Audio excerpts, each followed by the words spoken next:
The NUP leaders would call MPs one by one to educate them. How Mpuga is terrible. Please, he's so bad. Go and sign him out. To the level that the Honorable Senyonyi, leader of the opposition, had to take a document for a Sikh Segirinya to sign. Kati mu bye wakoogera mbwe ekyo kye kyakukaluubiriza okwogera. Gwe yatuuka n'okuyimirira mu maka go n'oyita musajja munno omusiyazi just ng'onoonya kulaga nsi bw'oli wa kabi. Nga buli lw'okwata akazindaalo obeera ku Kyagulanyi bw'atasaanidde. Ebisaanidde n'ebitasaanidde obyogedde Mathayasi Mpuuga okuva Ssageno lwe yaggwawo. Mbwe ekyo kye kyakkalubirye ennyo okuyita mu kamwako.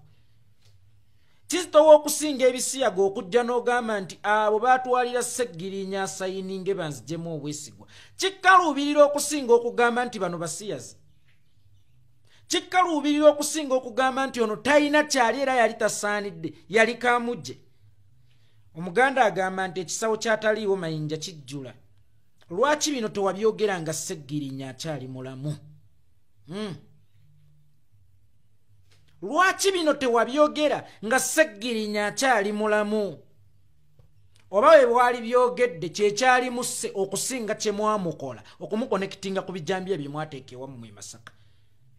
Ekisajja kifuukidde ddala ekiralu bannange. Nze Mpuuga sikyakusaasira kati nsaasira baana bo. Omuzadde omulungi agabana n'omwana, n'omuzadde omutooletoole agabana n'omwana. Kwe gamba olw'okuba Ssegirinya takyasobola kujja kwennyonnyolako, oyagala giteekinga nga advantage okukozesa Ssegirinya n'okuwaayiriza.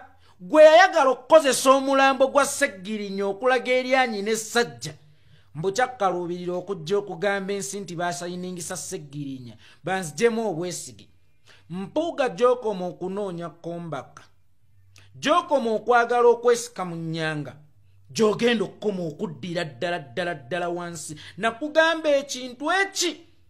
Mpuuga eddagala lyali limu kukkiriza na kwetondera bannayuganda ne bw'otaaliziza. Eby'essente bitegeerekeka. Eby'essente bitegeerekeka kizibu nnyo omuntu okufuna miliyoni 5 ne ziba nga zikyali awo, naye atiristi walinoonyezza engeri gy'ocommunicatinga n'abantu n'okubeetondera n'obeetondera naye wasooka n'ozeewakana ku CBS. Siryanga ku ssente. Nodda ate bampa kasiimo n'embuuza ku bano bampuuga ababiri tutwaleko mpuuga ki? Kubanga bonna tebayinza kubeera babiri mulundi gumu. Mpuuga yasooka n'atugamba nti no, sifunanga ku ssente bali bankonjera. Nadda n'atugamba nti no, ssente ze bampa ziri mu mateeka. N'ogamba kakati Mpuuga omutuufu tugende n'aliwa. Kakati gwe wennyini okwekontana nkikufuula omusiru ne statement zonna z'oddamu okukola ne zifuuka ezitali ntuufu. Ezenkanankana n'ebisiki tezaaka. Bannayuganda bwe baakuleegera wali obagamba ekintu ekimazima na kigambo sorry. Kyokka olaba ekintu kinyiinyiitidde. Lw'ovaayo n'okwogera amazima nti ssente nazirya naye nazirira mu mateeka ate ng'okajjala n'okukoboggoka. Okoboggoka mateeka akyago ge waziriiramu. Professor Ogengala Tigo mwataaziriira. Kubanga mu busiimo bw'oyogerako ogamba wafuna n'eyali deputy speaker lwe baafuna ebirabo, ogamba wafuna n'eyali speaker Kadaga lwe baafuna ebirabo, era abaali ba deputy speaker ndowooza kuva 96 paka kati bonna baafuna, n'abaali ba speaker bonna baafuna, ate naawe ne balaga nti bakuteeredde kasiima ako. Lwaki ye Professor Ogengala Tigo teyafuna? Lwaki Nathan Nandala Mafaabi ye teyafuna? Lwaki Maama Winnie Kiza teyafuna? Lwaki Betty Ochan ye teyafuna? Ojja otya okuba nti gwaliko gwafunye ng'ate be baakusiima nabo mu category be baddira mu bigere nabo baafuna? Obulimba, obukumpanya, obulabbayi, wallahi mpuuga ne bw'osaddaaka maguja ku malaalo g'abaakuzaala tosobola kudda ngulu. Kintu kimu ekikuzza engulu kukkiriza mazima nti nasobya. Weewaawo ensi ekimanyi nti wasobya kubanga wagamba zo ssente wazirya. Kukkiriza mazima nti nasobya era nazirya mu bukyamu. Ne bannayuganda mu nsonyi, bannayuganda twerabira mangu. Olaba mukyala Miriam Kalobo teyagenda n'akiika embuga e Buganda. Naye nga bbaawe ye yaleeta amaziga awo we yagenda okukiika. Ffe tutamangu ensonga as long as kankozese luzungu olaze remorse. Olaze okwemenya mu mutima. Naye gwe mubbi gwayagala okulaga essajja bw'oba okkiriza nti oli mugezi nga bwe weeyita bwe weebuuze lwaki kino kyakutuula mukitegeeza wakikola. Kuba akageri kooli omugezi ennyo singa tewakikola magezi go ne mazima baali kweyimiridde. Naye kabonero ak'essimbalala nti wakikola. Kakati tugambe nti Sseggirinya yafa kusayininga okwo kw'oyogerako. Bamutwalira empapula asayininga. Imagine tebaliimu ka muntu gwalimu ak'obuntu eyateeka ebijambiya e Masaka ebyamutuusa okufa. Gwalimu ak'obuntu taata gwe yateeka ebijambiya e Masaka ebyamutuusa okufa. Ye mpuuga ki ayinza okusirikira ekintu nga kino ebbanga lino lyonna? Sseggirinya lyapiiridde ndowooza giri emyezi 3 gyokka kwena. We yakikolera ndowooza guli omwaka mulambo oba emyezi nga 7. Ne weebuuza nti liri ebbanga ly'emyezi 7 lyakulema okwogereramu, wabula gino emyezi 3 olabye ng'osaanye oyogeremu. Ffenne ewaffe e Buganda tulina enjogera egamba nti twogera ku mugenzi bikyamu. Kakati Sseggirinya omulamu bw'aba yakulema okwogerako ebikyamu ate lwaki obyogera ku mugenzi? Kubanga obanga agamba nti Sseggirinya y'omu ku nsonga lwaki oli gy'oli, kubanga baamukaka n'akusayininga okuggyamu obwesigwe. Kalwaki tewasirikira dda? Oli kikere mpuuga, gwe oli kikere nti we baakulinnya ku lw'omusana. Kakati enkuba etonnye otandise okukaaba. Kusaasira nnyo naye nga kisawo kyataliiwo kijjula amayinja. Kakati mpuuga ayagala kwerippa ku mufu nga bwe yayagala okwerippa ku Maiti e Masaka. Okumanya mpuuga muzibu. Mpuuga yayagala okwerippa ne ku Maiti e Masaka. Mpuuga ekyo yali akyogerera Masaka. Mpuuga eyayagala okubba omulambo alaga amaanyi alaga essajja ekyo yali akyogerera Masaka, kubanga kitono nnyo okusinga okulemesa abaana okuziika kitaawe. Ffe waffe e Buganda namwandu afugika enkumbi ku bba era amuyisako akanyirikisi n'emikolo gikolebwa. Bannamwandu yabalemesa okuyisa akanyirikisi ku bbaabwe n'okukola emikolo egibatangira okudda mu bikolo eby'omukwano n'omuzimu gwa Sseggirinya. Abaana ffe waffe e Buganda buli mulekwa ayisa akanyirikisi ku kitaawe. Njogeredde mu buwangwa soogeredde mu ddiini. Abaana n'abalemesa okuziika kitaabwe. Mbwa ekyo kyali kitono nnyo n'ensi eyinza obutakiraba ng'ekinene nnyo okusinga okujja okwogera nti Sseggirinya yasayininga baamukozesa ensobi. Gwe wali okyogererawo gwe? Igwe wali okyogererawo? Mpuuga gwe mmanyi kati ne Kazambi bw'aba amuyisaawo amuwuuta. Mpuuga ono ali wansi mu nnyanga bbira asobola n'okwekwata ku kitengejja asobole okubbulukuka okuvayo wansi gy'agenda okubbirira. Mpuuga essaawa eno ne bw'omugamba kukwata muwere adde engulu akikola.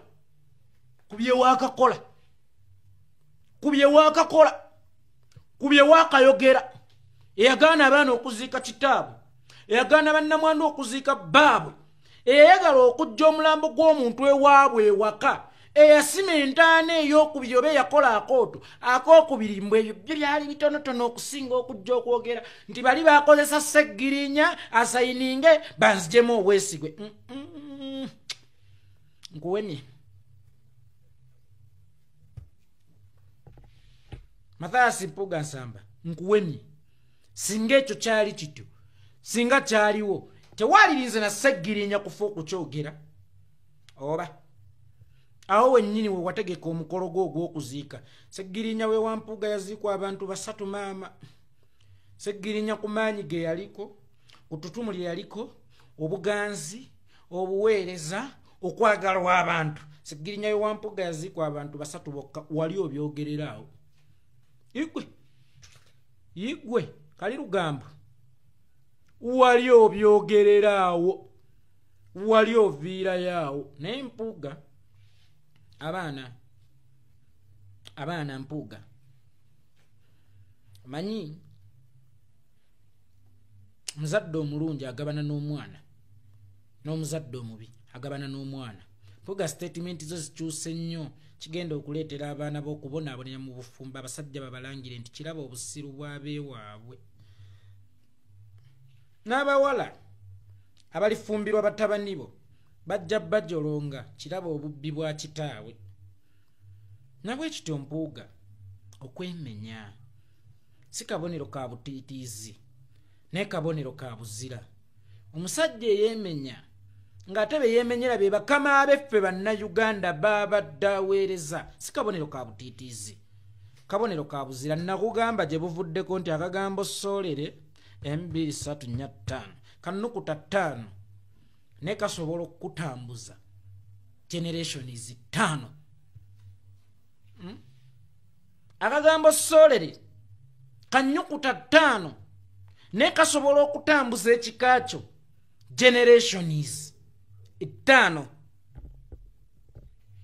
Kozesanga nnyo enkola y'okwemenya lw'owulira nti gwe okoze eki osobezza kubanga bino byonna tubikola oba weebiri n'Empuuga amazima ogamanyi era wagenda okugogera nga kiri kikeerezi naye tewagaleeterako baluwa yeetonda wagaleeterako lukujjukujju mbu naliira mu mateeka bampeera mu mateeka era bansiima n'abaali ba deputy speaker n'abaali ba speaker kakati then ate lwaki bo ba professor Ogenga Latigo tebabasiima lumu naawe ba Betty Ochan bamaama Winnie Kiza bawafula Ogutu Philip n'abalala babaddeko balidde opposition lwaki bo tebabasiima naye kubanga we basiimira Kaddaga we nalaba ye basiimira Sekandi we nalaba ye basiimira Kigongo lwaki gwe bakusiima omu oba ku balala balina osiima generation to generation nga ku bwaloopu batandikira ku ggwe okusiima simanya kiralo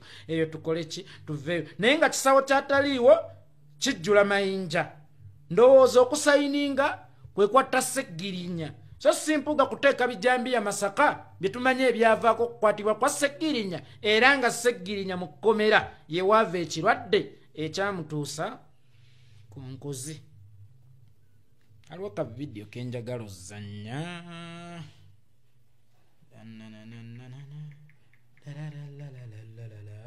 watusambagala nsanyuke nenyenyezanga mukadde akabina akanyenyeze nkakase ebebe kulu yayo nono obudde bwange ebekulu yayo nono obudde bwange ka video kano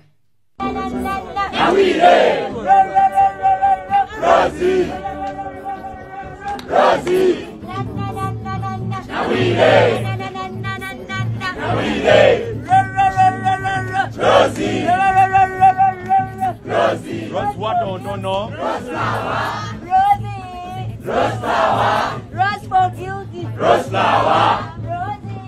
Rose flower. Let me say Rosie. Rosie. Rosie. Rosie. Rose flower. Somebody say Rosie. Rosie. Rosie. Rosie. Rose flower. Rose what don't know? Binadene. What don't. Munne ku mulembe guno abayivu be basinga obutategeera. Kati ebyo n'abantu b'omukyala abakima amazzi abakyanywa n'ente tosobola kubibaleetera. Bw'oba weesimbyewo okukulembera banno balage ki ky'ogenda kubakolera Sosono Katemba Rose Binadene kati bwe liba Binadene bonna abayizi ku Mubuzi bagenda kweggamanga mu eryo oba bagenda kusulanga mu eryo. Strategy ono omuvubuka campaigner wa Mubuzi influencer wa Mubuzi ya kijega sinnalaba ku manifesto y'ono muwala buli katambi kendaba Rose binadene Rose alimbeere jote yakiise n'alimbeere yakiyitidde mu lulimi lwammwe abajjegga abatamanyi communicating n'abantu bakulu abeesittaza kakati Rose waaba alimbeere Rose waaba alina ebbina eddene ffenna abayisa abalenzi ku mubuzi tugenda kweggamanga mu eryo manifesto ya Rose eri ki n'abantu abataasoma n'abakimi b'amazzi ku kyalo n'abakyanywera mu bidiba by'ente n'abakyali wansi bw'oba obajjamu osooka babuulira manifesto yo naye abayivu ne musiriwalanga mutyo omwana najjanga gye muli Rose binadene yes dene naye omutwe munafu kubanga awo wennyini w'oyogeredde Rose binadene tekiraga nti Rose omutwe munafu kubanga atunda ndabika tatunda ntegeera Rose alimbeerera nze nno nkigumiza nebbo baakiwewuddemu eno entegeera yammwe y'abajjegga Rose alina embeerera Rose laba akawato kalinga ak'ennumba Rose binadene kati bwe libeera ddene era ye strategy y'emu kwe baalettera ondo balunywa era kyovula teyawangula WB Juma wasa balunywa ng'atunulanga essalambwa ekyo sijja kibalimba tagenda kunkola ki era kumpaabira wanze siwaabwa ekyo nkyebaliza w'ekitiibwa Allah siwaabwa ne Juma basa balunywa ng'olabira ddala zola awedde emirimu atalina strategy yonna esobola muwanguza okuggyako okumuyimbira ng'omwana omuto gwe bayimbira ttengerere tebaba na manifesto ono omuvubuka simanyanga ye influencer waabwe ajja n'ebiyimba byabwe ate ebibaamu n'okuwemula rubbish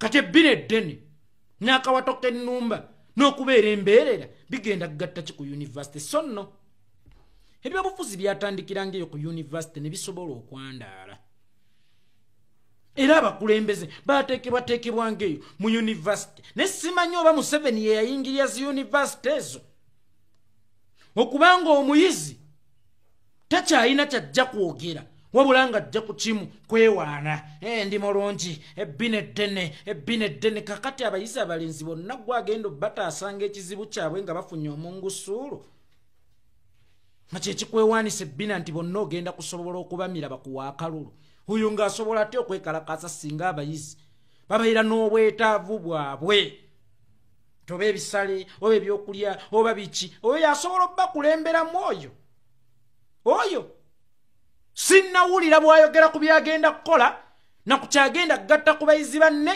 oba ku university talina manifesto bali awo bamutembeeta mpumi Rose binadene boluyinze yekolera itongwa nojjango nsiriwalirako era mwawo nanga sajja eyo mu byokusoma byammwe boluyi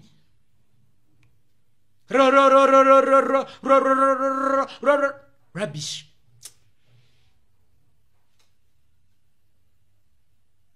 yogera manifesto y'omuwala yogera ky'onagatta ku university ne bayizi banne omwaka gw'ogenda okumala ng'obakulembera so oyo rubbish wammwe kavubuka ne kajja ka influencer Rose ali kira Rose alina akawato Rose ali mbeerera njogedde embeerera naye yagiyita gooti Rose ali gooti rubbish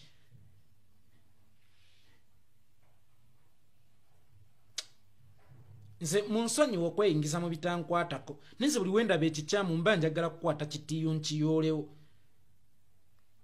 oyo omuvubuka balunywa bamupikka nga buli omu alaba asoowangula akalulu era nempulira abalanga baga nti akalulu yakatunze ku ssaawa esemba y'akaliwa WB Juma wasa abalunywa eno wasa abalunywa ng'ali wali atunula ng'essalambwa ng'ali awo atunula nga makolima ali awo alimu oluzolozolo bw'omutunuulira Juma wasa abalunywa ali ati ayina MP gwafaanana n'omuyimbi omu gwafaanana mubategedde MP waliwo omuyimbi omu ayimba ennyimba za bbandi naye ng'alina embeera ziringa za MPOM Muteebe. Kati ng'abafaanana ali awo. Kati y'ono ekyenjawulo ekiri ku ono yeewogganira balunywa baamuwogganiranga rubbish. Nkukuba nze bannange, nze nina empisa embi, nze ndi mukambwe ku bintu eby'ekisiru. Rozo wakawato maama, rozo webbine ddene maama tugenda kweggamanga mu eryo ng'enkuba etonnye. Mubuulira abantu manifesto yammwe, toyogeranga ku manifesto ye. Tavangayo nti bayizi bannange kino kye ŋŋendo bagattako, oba yunivasite yaffe ennungi kino kye ŋŋendo gigattako. Ali awo azunga ng'empuuna malungu kyokka abayivu temutegeera. Naffe ewaffe Butambala gye mulowooza nti tetwasoma tuli balimi b'amayirungi nantangawuzo oyo tasobola kujjayo n'ayogerayo statement bbiri nga tetunnamukuba. Sigambye nti mumukube, sigambye nti mumukole eki, kuba mmwe temwabajjibwa mu bbumba lyange oba temwabumbibwa gye bampumbira. Naye nga nze yawumbibwa gye nawumbirwa oyo mukuba nga nsemberedde n'oyo gasiyawe. Kyokka nga yunivasite ze zaguluminga nga abakulembezera b'ebidoli bye zireeta.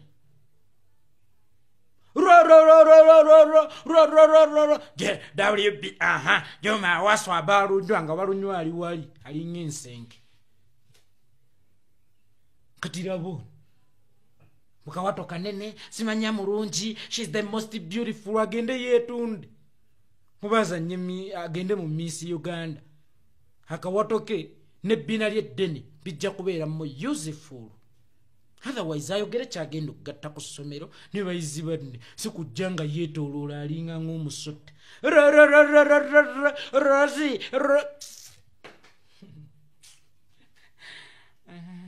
Ndabika sijja kulembera ku ggwanga lino obukambwe nina bungi. This tolerating and nonsense. Muwemula kampeni muzikubira wansi w'okuwemula. Ne muteekayo buli bwe bateekayo tebateekayo mu manifesto ye, bateekayo kuwemula. Rosa alina gooti, Rosa alina kabina kanene, bannange mulaba akawato Kala aleeta endegeko kabina akakanene ndabo bakalimu amagezi oba kekaweerereza n'omutwe. Aleeta endegeko mpeera yange eri mu ggulu okulegerako bayizi bamubuzi. Ekisibo ekiggwa aleeta endegeko ndabo bamagezi ge yagatereka mu kabina. Nganda agamba okanti abidde alina kabutyabiro kyala komaawo. Pakati bafuut soja ente yammwe tennawera, nze temumbeera bubi. Naye nga ejja kuwera era ndowooza tujja gisala ku Idi insha Allah. Obusente butono ge mazima obutawera na $3. Naye nga ejja kuwera insha Allah. Ndowooza we tunaatuukira ku Idi era twagamba ndowooza tugisale lumu ku lunaku olwa Idi. Ente eyo ejja kugirako n'akaceere insha Allah. Nammwe abasonda temuntima wa nnyo, temunzikakkanya nnyo, temunzikakkanya nnyo. Abaana okunsaba ne mbasuubiza nti tujja tutuukiriza okutuuka kati nga waliwo emitwalo egitawera yadde $3 sibaweereza. Lwaki muntima wakati mbu sikyalina sse amma ku 0773 977 ente y'abafuut soja tujja gisala ku Idi. Ne bwe tunaaba tufunye 2 oba 3 zonna tujja zisala. Naye bafuut soja mwaba n'abisingalo, mwaba n'abisengalo ate nga teri kintu kibi nga kunaabisa muyalangalo. Mwaba n'abisengalo ku Idi tutuukirize obweyamu bwaffe, bagabane ente yaabwe, buli omu atwaleko akatwe wakaawe. Oba bayinza okutuula we batudde ne baga Idi tugenda kugikwatira wano, tuyinza okugamba nti tugenda tutegeka kijjulo, emmere ebeewo, ente ebeewo, bafuut soja bonna banaaba basobodde okwegatta we tunaaba tukoledde balye banywe bakute era basanyuke ennyo. Simu eyo gye mbawadde 0773 977 17 57 eri mu mannya lya Abdul Kikomeko. roza ayina ebbina nakakube ngolonze